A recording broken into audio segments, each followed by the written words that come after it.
Selamat siang, Shalom. Saya Angela Diana Permatasari dari 12 MIPA 2. Di sini saya akan mempresentasikan tentang materi bab 2 yaitu praktik HAM di Indonesia.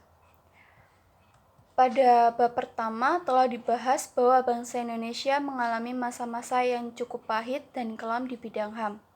Penjajahan selama berabad-abad dan pemerintahan yang otoriter menyebabkan bangsa Indonesia terpuruk dalam penindasan HAM. Kelamnya praktik HAM di Indonesia perlu dipelajari oleh generasi muda Kristen sehingga mereka tidak akan mengulangi kesalahan yang sama yang dilakukan oleh para pendahulunya.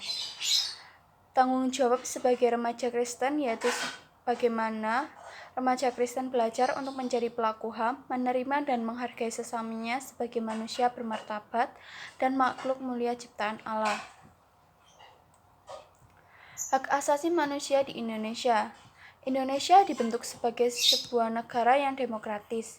Hak asasi manusia diakui seperti yang tersirat dalam rumusan Pancasila, sila kedua, kemanusiaan yang adil dan beradab, dan sila kelima, yaitu keadilan sosial bagi seluruh rakyat Indonesia.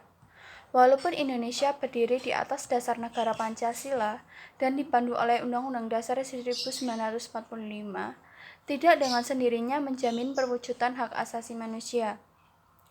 HAM tidak dapat terwujud secara otomatis, namun melalui sebuah proses yang panjang dalam pembelajaran, pembiasaan, serta penghayatan.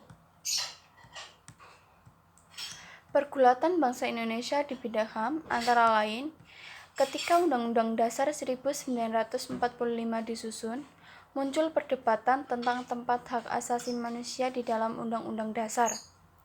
Muhammad Hatta mengusulkan agar hak asasi manusia dimuat secara jelas di dalam Undang-Undang Dasar 1945.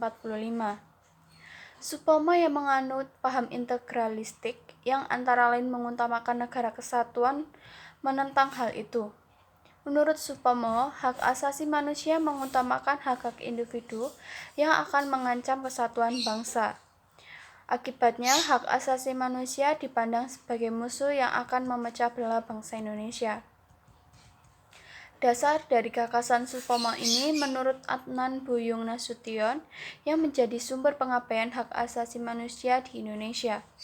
Hasil dari kecenderungan semacam ini melahirkan absolutisme kekuasaan negara yang dipegang oleh kepala negara atau presiden.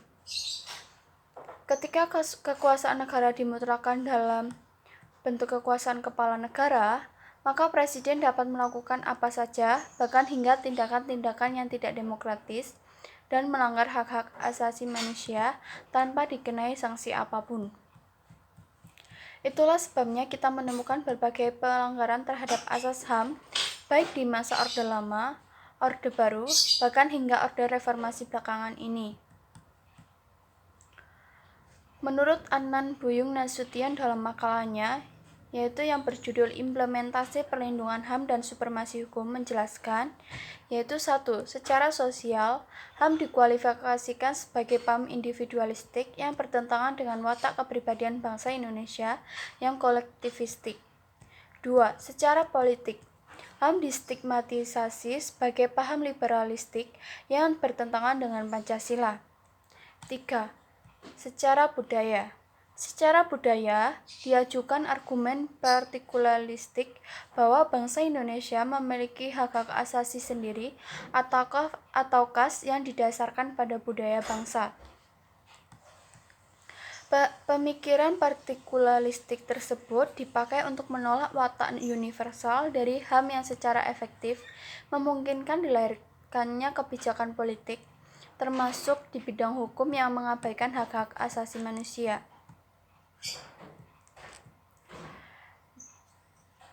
Dalam Bilangan 35 ayat 9-34 tentang kota perlindungan dalam Perjanjian Lama, yaitu Tuhan memerintahkan Musa untuk membangun kota-kota perlindungan.